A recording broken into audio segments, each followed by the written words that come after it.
I'm Dr. Deb Butler, and you are listening to Thinner Peace in Menopause and Beyond. This is episode number 353. Welcome to Thinner Peace in Menopause and Beyond. This is Dr. Deb Butler, Master Life and Weight Coach, and as always, your coach. If you're a woman and you're smart and you're successful and you've been struggling with weight your whole life, and now menopause is making it harder than ever, and you are ready to make this the last time you ever have to go on a diet again, then this podcast is for you. Stay tuned. Hi, everybody, all my dear friends all over the world. How are you today? This is really my first podcast that I'm doing in the new year. As an experienced coach, which I am, I've been doing this for about 9 to 10 years now, and I've been exploring self-help in the mind for probably 30 to 40 years. And this is what I know for sure. Sometimes you just don't know. And I got to tell you that. Because I have a lot of clients and I have a lot of people, a lot of you who call me for mini sessions. And you know what your most common question to me is? Please tell me what to think. Because I know you know that if you could create really great thinking, you can create a really great life. And if it was as easy as that all you really need is a coach to tell you your new thought, I'll tell you what, we would be done in about one session. But here's the thing, you have to realize and you have to be able to sit and feel with what you are thinking and what you are creating and really organically know that before anything can change. And that's what a lot of you really don't understand. I can tell when we do our mini sessions that you really want me to just tell you what to think. And I know with all my clients, they do. But here's what I know when I'm working intensively with somebody. Once someone really, really understands what they're thinking, really gets that what they're thinking is just a thought and not a fact about them, when they really see it, everything changes. And what I mean by everything changes is that's when your mind opens up to the possibility of choosing a different option. So thoughts are optional. All of them. Every one you think about yourself is optional. But facts or circumstances are never optional. They are what they are. It is what it is. It is what is happening. It's reality. Reality is not your thoughts. Reality is a fact. Reality, such as today, the sky is blue. It's real. I'm looking at it. I can prove it in court. I can also tell you that it's winter. I could go to court with that because all we have to do is look outside and feel the temperature and we know. It's winter. Now, here's where the choices lie, or the options lie. The options lie in what you want to think about that. That's where your options are. That's why all thoughts are optional.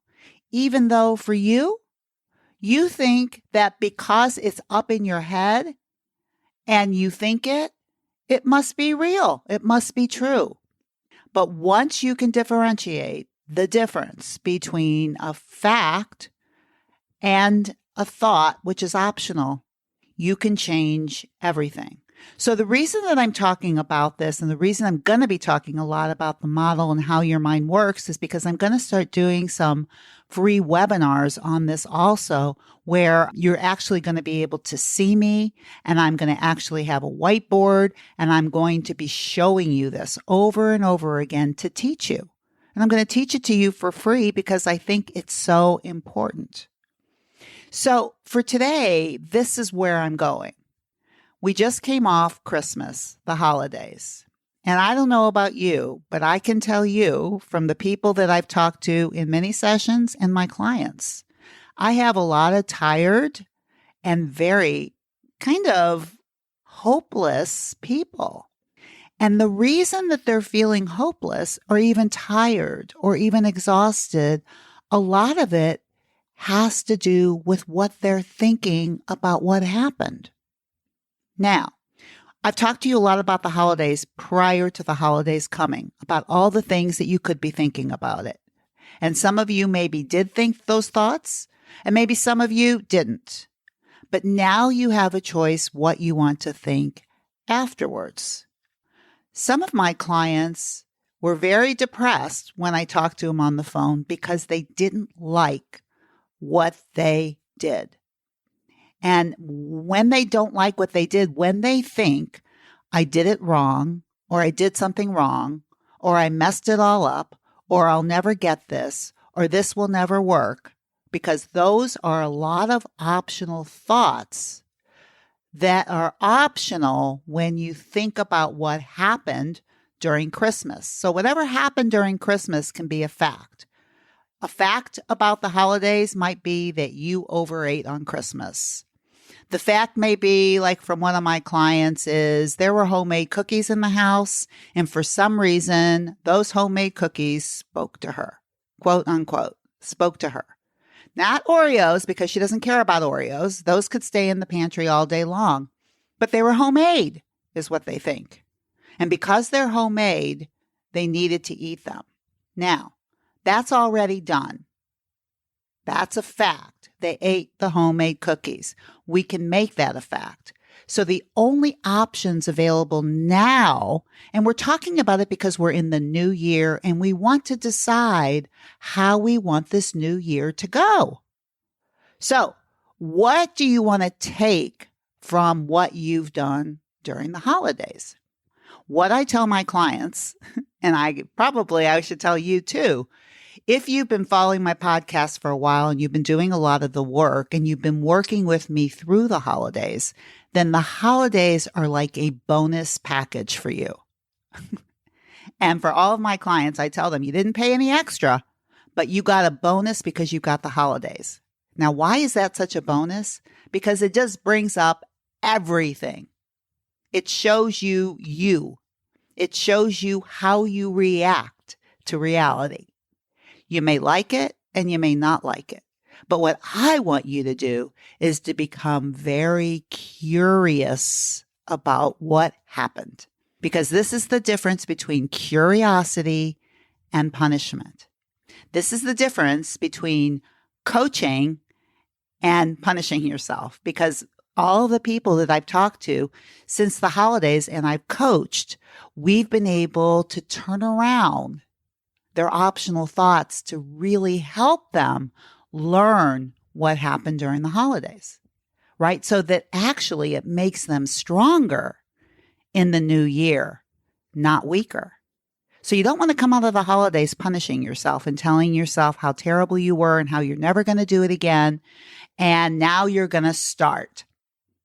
That kind of thinking only leads to repeating the same thing throughout the year. This is the way I want you to look at it. I want you to actually look at what happened during the holidays, which is what I do with my clients, is that we look at the food journals and we look at where the overeating occurred and we look at what happened in their mind. Oh, it's so good. Oh, I'll never get it again. The homemade cookies, they only come these few weeks. I have a lot of clients with this homemade cookie thing. Homemade. It has to be homemade. That's what is creating the urge to overeat, right? It's homemade. So, we explored all of these thoughts together. We looked at them with curiosity. And when we were through, they realized that what they were thinking was creating feelings and actions and results that they didn't want, but they didn't see it, right? If they came into the new year just punishing themselves and just saying, okay, now I'm just going to start depriving myself. Now I'm just going to stop eating all of those foods. It actually creates the idea of wanting to eat more. So you don't want to come in punishing yourself. You want to come in with curiosity. And this is what I want to offer you this year. Not only do I want you to become curious about what you see when you don't like what you see, I want you to become curious so that you can learn and move on. And I've talked about this tool a lot, about learning and moving on. When something happens, especially overeating or eating foods that are not planned, joy foods especially that are not planned, when you're giving in to urges, they are opportunities to learn. Because this is the thing. Yes, I know you can all stay on a diet for a certain period of time. And then I know that the resistance happens and the willpower stops and it all goes to you know where. But when you're using curiosity, you actually get to learn from it so you can decide what you're going to do next time. But you want to be on to yourself because you all are really tricky. All of us, we're tricky. So this is what I want you to start thinking about. Becoming curious and then deciding this year how you want to not eat differently. I want you to decide how you're going to think differently about you and about what you do. And I want you to explore the options of becoming curious. So the thought is, my gosh, Deb, I wonder what's going on right now, right? That sounds very different than, you slob, look what you did again. You did it again. You've always done it. You'll never do it. You know what I'm talking about. That needs to stop. Curiosity needs to come in. Learning and moving on needs to come in. And then from there, organically, you can move forward with new thoughts and with new powerful questions. So this is what I want to leave you with today. I want to leave you with some new thoughts to think in the new year. And I also want to leave you with some questions for you to think about in the new year to give your brain something to do.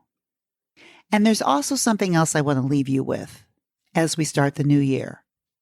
How do you want to feel about yourself? I've got a lot of clients and I got a lot of listeners that really do want to hate themselves thin. They want to whip themselves. They want to make themselves feel terrible. And they think that's the way to a thinner body. And what I'm showing all of my clients and what I want you to be able to see clearly is that when you talk to yourself like that and treat yourself like that, all you get is more of the same.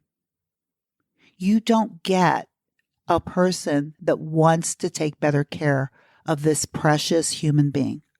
You get a person that wants to mistreat this precious human being even more because it's terrible, right? We tend to want to take as good a care of something as we care about it. We've got to care about ourselves. We have got to find a place where we can love ourselves unconditionally with exactly the way we look right now and exactly at the weight that we weigh. I know a lot of you want to start loving yourselves when you get down to that number, but the only way to get down to that number permanently is to start loving and appreciating and accepting yourself now. So a lot of the tools that I'm actually working with some of my clients is the appreciation tool. I know this is going to sound silly and trite, but it is so important. I want you to think about every day what you appreciate about yourself, what you love about yourself. I want that to be your question that you start with every day is, what can I appreciate about me today? What makes me me? I want your brain to start looking for it. And at the end of the day, I want you to come up with something that you appreciate about you, looking for the good in you. And I will tell you what, the more you find good in you, the more you will take good care of you. The punishment just doesn't work. My clients who are listening, you know this. My podcast listeners who have done many sessions with me, you need to know this. Feeling terrible about yourself, feeling horrible about yourself will not get you where you want. You can feel uncomfortable and get there. I'm not saying this is a comfortable journey, but you can't hate yourself. You got to know that you can feel discomfort and you can do hard things because you are worth it. Now, because I think that you are worth it, I am going to give you some powerful thoughts to try on for the new year. Now, what I mean by trying on is the only way you can adopt, I call it adopting, a new thought or create a new thought, and you've heard me say this many times in my podcast, is you have to believe it, right? So you can't look in the mirror and say to yourself, you are the most beautiful thing I've ever seen, if you don't believe it, because your brain's going to go, BS. But maybe what you can say to yourself is the only reason I don't see more beauty is because of what I think. That you may believe. And then the power isn't in changing how you look. It's changing on how you think. Because guess what? We see through our brain. We don't see through our eyes. This has been proven. This is a fact.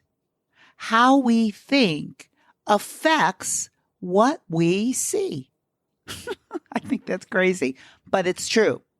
So the better you can think about yourself, the better you're going to look to yourself, even though visually you are exactly the same.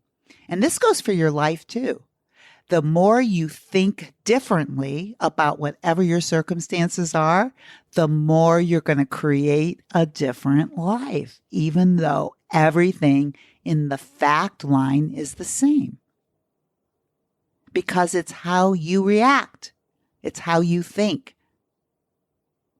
That's it. So here are some thoughts that I want you to think about for the new year. If you say it to yourself and you feel your body lighten up, or for me, I get chills, that's your body. That's your body compass going, yes, yes, I love that. And it will adopt it. It's like putting a piece of a puzzle into the brain. So here are some things to start looking at and replacing old thoughts with new thoughts, right? Accept the old thoughts, see them for what they are. See what they create. So you see the model. We call it an unintentional model. When you see what you're thinking, what it's creating in terms of a feeling, what it's creating in terms of an action, and what kind of result it's creating unintentionally. An unintentional thought is when your little primitive brain is just going for the first thing and it's running it. Now, an intentional thought are what I'm going to give you today. An intentional thought that you actually believe just as much, you just didn't think of it. That's like what a lot of my clients will say to me, I never thought of it that way. That's what a good coach does. Helps you think differently by seeing what you are thinking and what you are believing and what the options are. So here are some options. If you like them, go ahead, try them on. All right, here we go. Everything I need is with me now. It's already done. It's way better than I can even imagine. And I really do love that thought. And I use it a lot when people ask me how I'm doing or how my life is. I'll say it's way better than I can even imagine. And you know what? It's so interesting that so much of the time, as soon as I say it, my brain immediately hooks into it and goes, yeah, it is. Because then I start looking for all the things that I couldn't imagine that they are actually here. It's amazing. I love that thought. And my husband always uses, I'm living the dream. And I'll tell you what, the more he says it, the more he believes it. And the more he believes it, the more he creates it. Right? Because it all starts up in the thought line. So here's some more thoughts. Everything happens in perfect timing. I create money with my thoughts. I create weight loss with my thoughts. Everything in my life happens for me. I love deeply, and those I love know it. When aligned in my thinking, what I want is seemingly effortless. Nothing has gone wrong. I am in perfect health. This is my perfect body to live my life. Everyone in my life is perfect and right on time. I can feel the unlimited abundance within me. The universe has got it covered, and I can relax. So, you might want to play this again and listen to those thoughts again. And if any of them resonate with you, I invite you to try them on and use them for a full week and see if something doesn't actually change for you. That's what I'm offering you in this new year.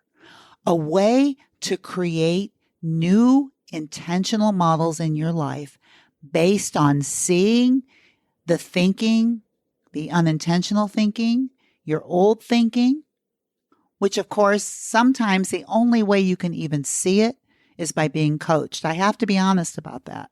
Sometimes when you're in your own brain, you just can't see it. And the reason I know that is because I coach so many people. They're believing everything they think, and they think they're facts, and they're not. But once you know, you can't not know. That's from one of my clients, and I love to use that quote. Once you know, you can't not know. So for today, and for the beginning of this new, beautiful year, where do you want to train your brain to go? I want you to really think about that. Now, if you want help, I'm here. I would love to talk to you. But I want you to know I have about 2 openings in my customized individual coaching sessions right now. So if you're interested, I would try to grab that by getting into a mini session as soon as possible. All you have to do is go to drdebbutler.com/work with me. You can sign up. And no matter what else you do, above and beyond everything else, you know what I'm going to say. I want you always, always, always to treat yourself as your most beloved and to be very, very kind to yourself. Bye-bye. I hope you enjoyed this podcast with my wife, Dr. Deborah. I've enjoyed working with her and living with her. That's right, we work and live together for 40 years, more than 40 years. It's amazing how time flies. And it's been like a little tree growing in the yard, and now it's a big tree, our love. So I would like to invite you to correspond with Dr. Deborah. Go to iTunes, drdebbutler.com/iTunes, and you can review the show, and you can even give some helpful suggestions on what you would like to talk about in the future to accomplish your mindfulness and your journey into mindfulness. Thank you.